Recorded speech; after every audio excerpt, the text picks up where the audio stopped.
Hi, I'm Anya Shivani, and I'm the modern-day apothecary. October is finally here. Can you feel the seasons change?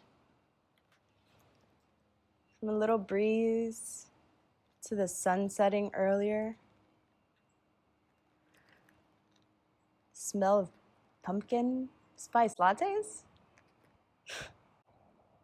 Why is that?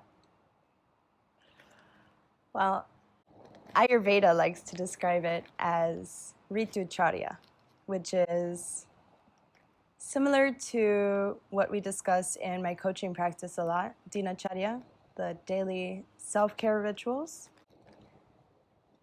Ritucharya is seasonal rituals, seasonal habits that we take on to support our bodies through the changes.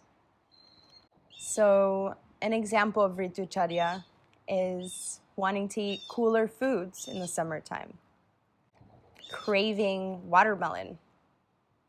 And similarly, when it comes to the slowing down of the seasons, going inward more, literally being in the house more just because it's too cold to comfortably be outside.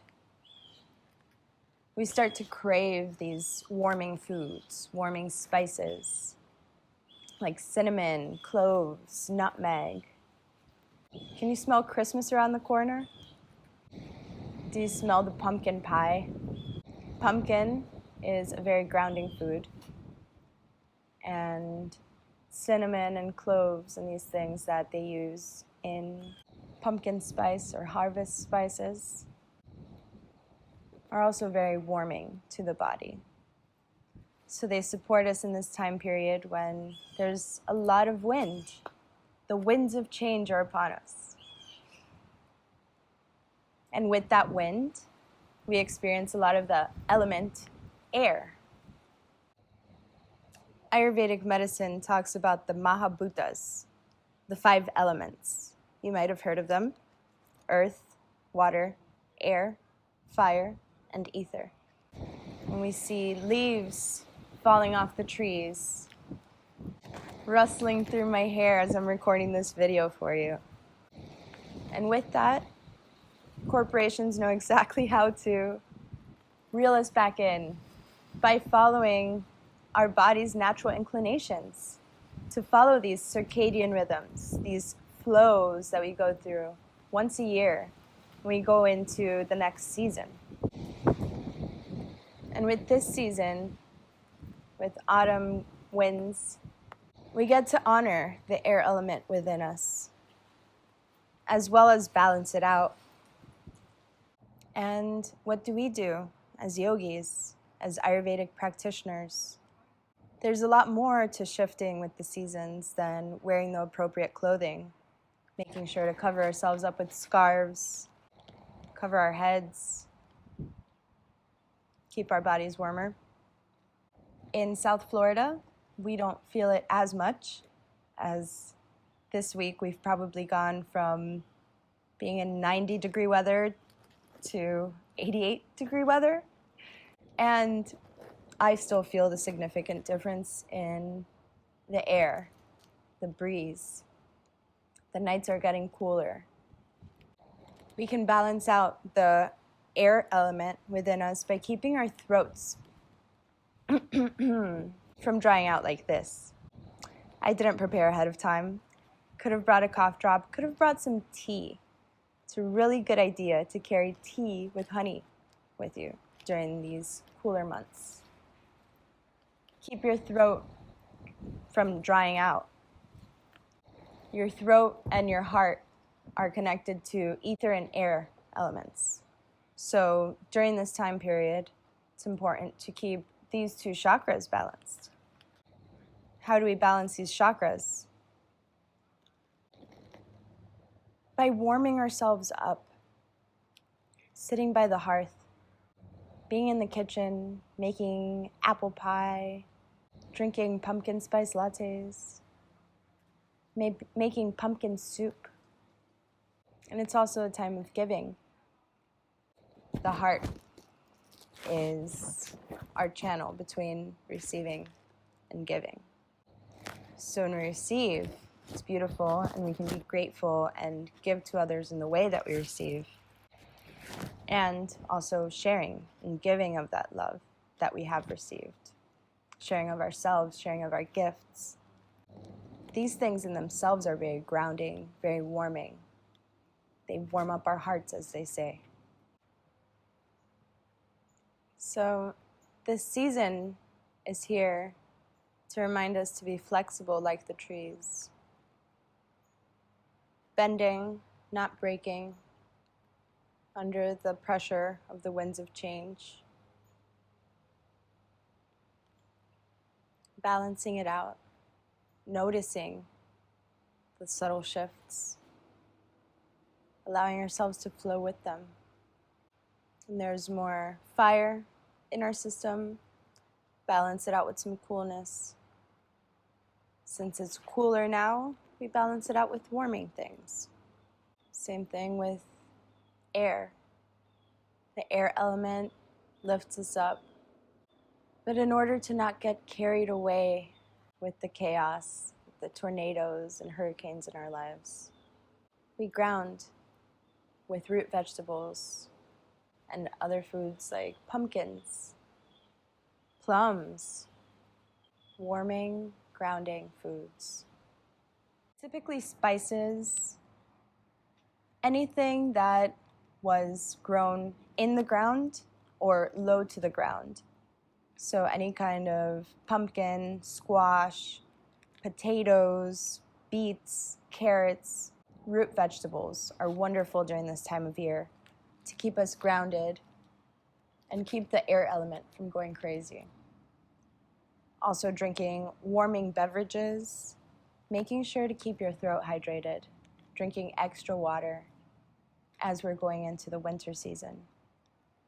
And so this week's self-work, should you choose to accept it, is to sit in a silent, open-eyed meditation in the same place at the same time every day. For the next week, sit in your favorite place. Could be out on your front porch for 15 minutes in the wee hours of the morning as the sun is rising. It could be during your lunch break for 5 minutes outside your work building. But the point here is to sit and be with nature as it shifts, with the deep understanding that you are part of nature, and that as nature shifts, as the planet shifts, so do we. And if we don't, we're doomed to pay the consequences. So let this be a reminder to flow with the season. Allow yourself to balance out all the air and ether by grounding, warming, spicing up and sweetening up your life. And as you sit outside, enjoy watching the breeze as it rustles through the trees. New wildlife that you might not have seen in the summertime. Birds flocking down for the winter, the leaves in the trees thinning out.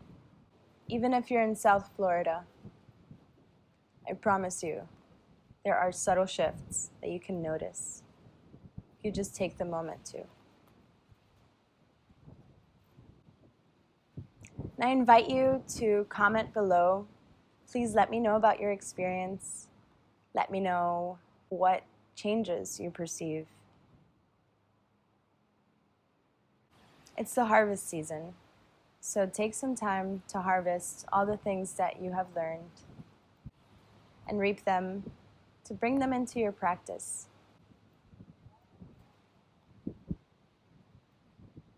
Flow with the elements and allow yourself to feel the rhythms.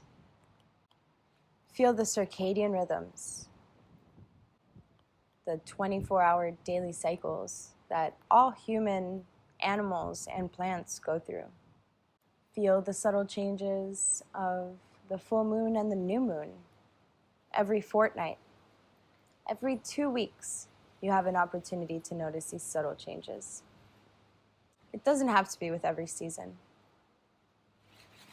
But as the season changes and things shift, I encourage you to shift, to allow yourself to remain in balance. Until next time, Soul Tribe, this is Anya Shivani, signing off.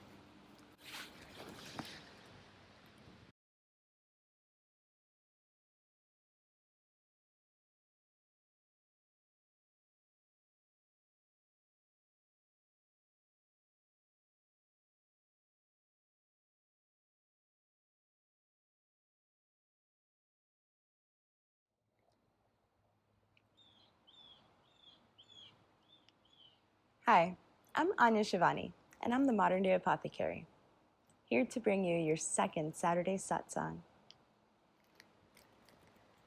October is here. Hello. I have one question for y'all. I saw y'all over here when I went upstairs.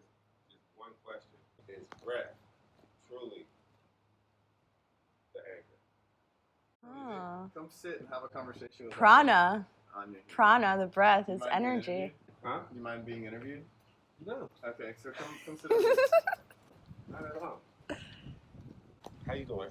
Good, how are you? I'm doing great. Let's have you sit. Put your legs over this side. You guys are going to be real close. Introduce yourself. I'm Vincent. Anna. I'm Anna. Cody. Yeah. Cody, what's up? Nice to meet you. You want to ask Anya the question? Is the breath truly the anchor? So I believe that the breath is an That's anchor anchor. because breath in Ayurvedic terms is called prana, Mm-hmm. which can also be translated as energy. And really, energy is the essence of everything. So Ayurveda is Indian medicine. Okay. It's what in India they call the science of life, and it's a 5,000-year-old tradition. So I'm always very curious about language, and that word prana always stood out. Okay. And in Latin terms, if you've ever studied the Catholic tradition or anything like that, they talk about the spiritus. Okay. And to inspire, to breathe in, that talks about the breath too. So it's like those two are connected, just Right. like religion and yoga are connected in that they're both talking about yoking us together, reconnecting us to source. Okay. So yeah, You to think answer it your is? question, I think breath is the anchor. Initially, I started meditating from a panic attack. Wow. And I never had it again. I had a panic attack. I heard about them. I didn't even know what it was. And this was a while ago. I don't know, 7 years ago. And after that, it scared me to I had to figure it out. And I felt like I just needed to rest. And I started meditating, and that helped.